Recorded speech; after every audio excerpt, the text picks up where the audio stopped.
प्रिय विद्यार्थियों, YouTube channel में आपका स्वागत। मैं हूं Bhuraram, associate professor physics and office sitting principal, government college Abu road.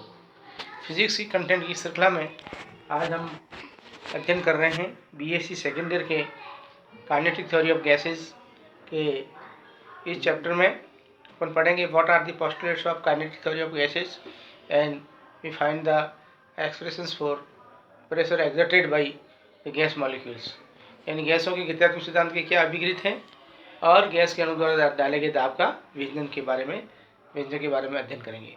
तो गैस के पोस्टुलेट्स में अपन ये कहेंगे गत्यात्मक सिद्धांत की जो है उसके जो पोस्टुलेट्स है या परिकल्पना है, ये परिकल्पना में ऐसी धारणा है जो एक बार दे दी जाती है और ये गलत भी हो सकती है और उसमें सुधार भी किया जाता है। तो पहले ये धारणा थी और जो काफ़ी तो सही है, इसमें कुछ गलत भी साबित हुई है कि सभी गैसें अणुओं की बहुत अधिक तादाद से मिलकर बनी होती है, यानी गैस जो होती है वो अणुओं की तादाद से मिलकर बनी होती है, बृहत संख्या से, large number of gas molecule से बनी होती है। एक गैस के सभी अणु समरूप होते हैं, यानी एक गैस के सभी अणु आइडेंटिकल होते हैं, जबकि वो दूसरी गैस के अणु से भिन्न होते हैं। फिर अपन कहेंगे कि गैस के अणु का जो आयतन होता है, वास्तविक आयतन होता है, वो गैस के आयतन की तुलना में नगण्य होता है। आगे जाकर के ये गलत साबित हुआ है, लेकिन अपन इसको पोस्टुलेट्स में ही लेंगे।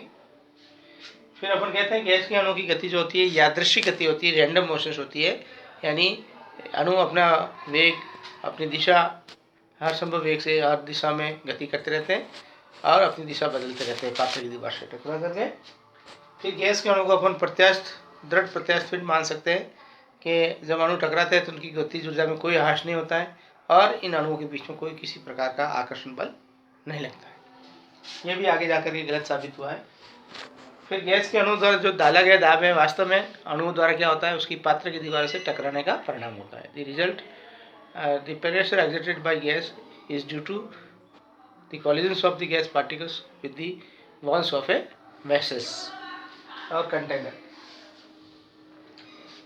फिर अपन कहेंगे गैस के अणुओं की गति पर गुरुत्वाकर्षण बल का कोई प्रभाव नहीं पड़ता है, क्योंकि अणुओं का द्रव्यमान क्या होता है, कम होता है, लेकिन इनका वेग क्या होता है, अधिक होता है, इसलिए इसमें जो ग्रेविटेशनल फोर्स है उसका इफेक्ट कम पड़ता है। तो ये इसके पोस्टुलेट्स हैं कि सभी गैसें अणुओं की बृहत संख्या से मिलकर बनी होती है।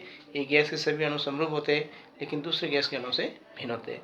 इसी प्रकार अपने गैस कोई भी अपना जो एलिमेंट्स है उसका कोई यदि आइसोटॉप्स है तो उस आइसोटॉप्स के मॉलिक्यूल्स अपनी दूसरे परमाणु से भिन्न होंगे।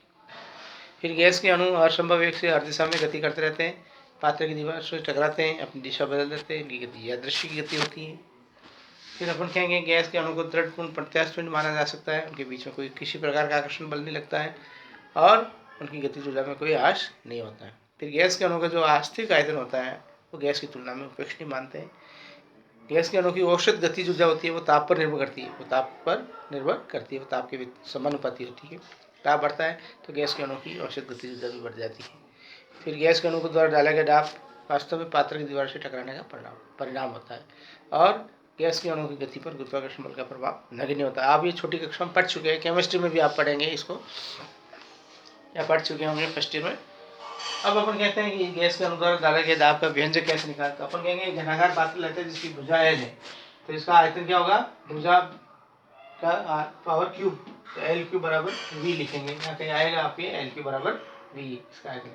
अपन एक्स वाई और जेड, यहाँ अणु का वेग एक्स अक्ष की दिशा में मान लीजिए यू है, वाई अक्ष की दिशा में वी है, जेड अक्ष की दिशा में डब्ल्यू है और इसका कुल औसत वर्ग माध्यम वेग कितना है, सी है। तो अपन सी को क्या लिखेंगे, root u1 square v1 square plus w square, और c1 है तो u1 v1 w1 आ जाएगा, c2 है तो u2 स्क्वायर v2 स्क्वायर और w2 स्क्वायर आएगा। तो अपन कहेंगे कि हमने एक मोल गैस लिए तो इसमें एक अणु का द्रव्यमान m माना और इसमें अणुओं की संख्या n वो क्या होगी, एवोगैड्रो संख्या के बराबर होगी। तो लास्ट में अपन कहेंगे m इंटू n बराबर कैपिटल M अणु बाहर हो जाएगा।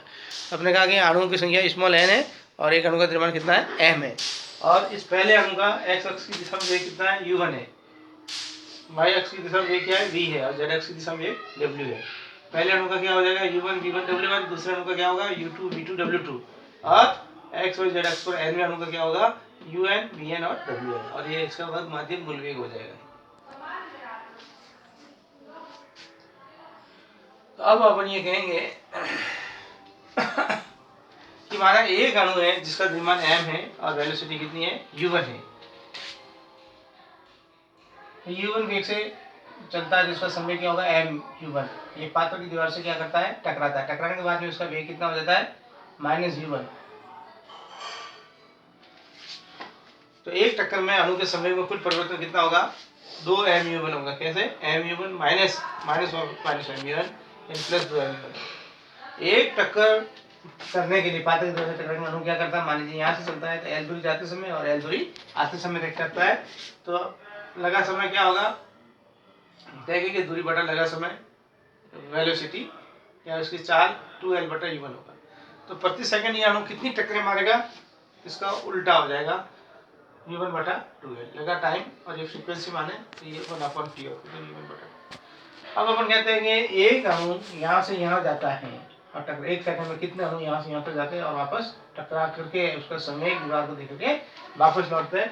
तो अपन कहेंगे दीवारों को प्रति सेकंड हस्तांतरित समय क्या होगा, एक टक्कर में समय में कुल परिवर्तन बटा प्रति सेकंड टक्करों की संख्या 2mu1 × u1 बटा 2l। तो mu1 स्क्वायर बटा l। इसी प्रकार सेकंड थर्ड nवें अणु द्वारा x अक्ष की दिशा में हस्तांतरित समय क्या होगा mu2 स्क्वायर बटा l, mu3 स्क्वायर बटा l and so on mun square बटा l। अतः x के अणु x अक्ष के अंदर अणुओं द्वारा प्रति सेकंड हस्तांतरित वेग यानी सिर्फ अपने x अक्ष का निकाल रहे हैं।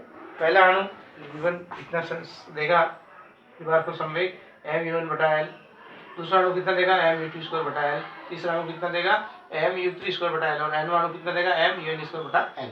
इसको अपन फॉर्म में लेंगे तो m बटा l u1 square v2 square plus vn square. ऐसा कैसे अपन ये कहेंगे कि y दिशा में कितना देगा mu2 स्क्वायर v1 स्क्वायर बटा l v2 स्क्वायर बटा l and so on vn square बटा l यानी m बटा l v1 square v2 square and so on vn square. zx की दिशा में कितना देगा, पहला अणु कितना देगा m w1 स्क्वायर बटा l m w2 स्क्वायर बटा l m wn स्क्वायर बटा l, ये इतना देगा।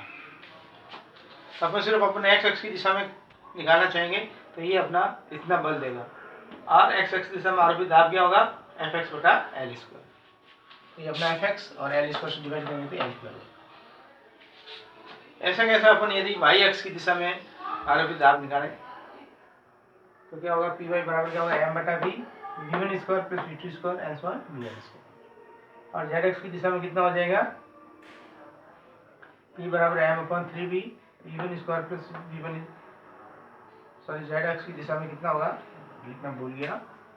तो pz बराबर क्या होगा m बटा v w1 square plus w2 square and so on wn square. अब अपना कुल दाब कितना होगा x y और z दिशा में जो दाब लग रहा है उन तीनों का क्या करेंगे अपन जोड़ करके 3 का भाग देंगे। तो अपना क्या आएगा p बराबर m बटा ये 3 तो है ही पहले से v बार आ गया, यहाँ u1 बचा v1 और w1 आएगा, दूसरे का क्या आएगा u2 v2 और w2 स्क्वायर आएंगे, n का क्या आएगा un स्क्वायर v1 स्क्वायर। इसको मैं अगला क्वेश्चन बंद कर देता हूँ। इसको अपन लिखेंगे c1 स्क्वायर c2 स्क्वायर और cn स्क्वायर। देखिए आप इसमें px py pz जोड़ेंगे तो 1 1 वाले इंडिसेस यहाँ लिख दिए, 2 2 वाले इंडिसेस यहाँ लिख दिए और nn वाले यहाँ लिख दिए। वापस क्या होगा अपना c1 स्क्वायर, ये क्या होगा c2 स्क्वायर, ये क्या होगा cn स्क्वायर। तो c1 square plus c2 square and so on cn square बटा n नहीं था, अब n को अपने क्या किया ऊपर नीचे मल्टीप्लाई किया देखा। तो ये तो क्या आएगा mn बराबर m, ये अपना मॉलिक्यूलर वेट आ जाएगा एक गैस के लिए, एक मोल गैस के लिए, ठीक है। ये अपना क्या होगा c स्क्वायर बार आ जाएगा, c1 square plus c2 square and so on cn square बटा n। तो p इक्वल टू क्या होगा 1/3 m बटा v इंटू c डैश का होल स्क्वायर। तो p equal to 1/3 rho into c bar square बार।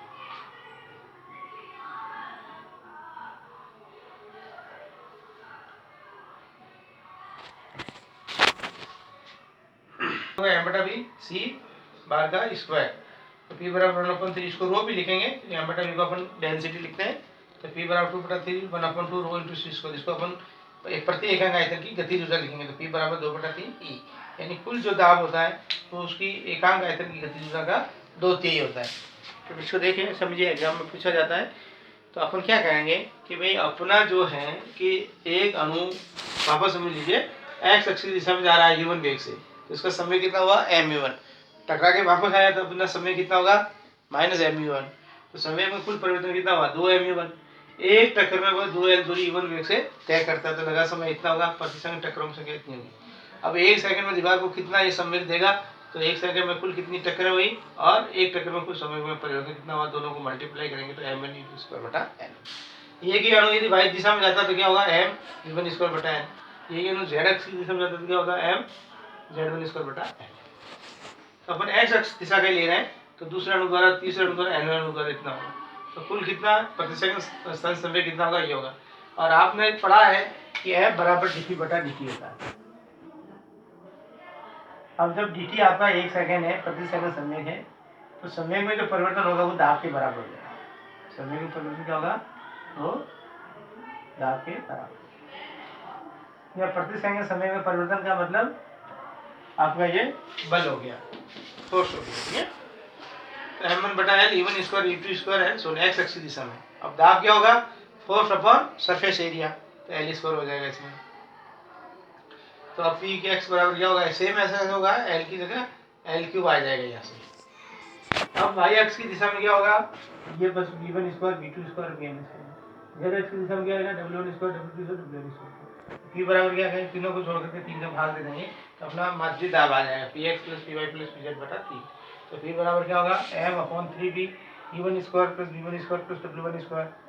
ये 1 वाले यहाँ लिख दिए, 2 वाले यहाँ लिख दिए, तीनों को जोड़ कर 3 का भाग देंगे 3, तो ये तो बाहर आ ही गया, ये आ गया। इसको अपन c1² c2² c3² लिख दिया। अब n से ऊपर नीचे मल्टीप्लाई कर दिया तो ये तो क्या होगा, c² बाहर हो गया, c² बाहर, ठीक है, सॉरी इसको c² बाहर लिख देंगे।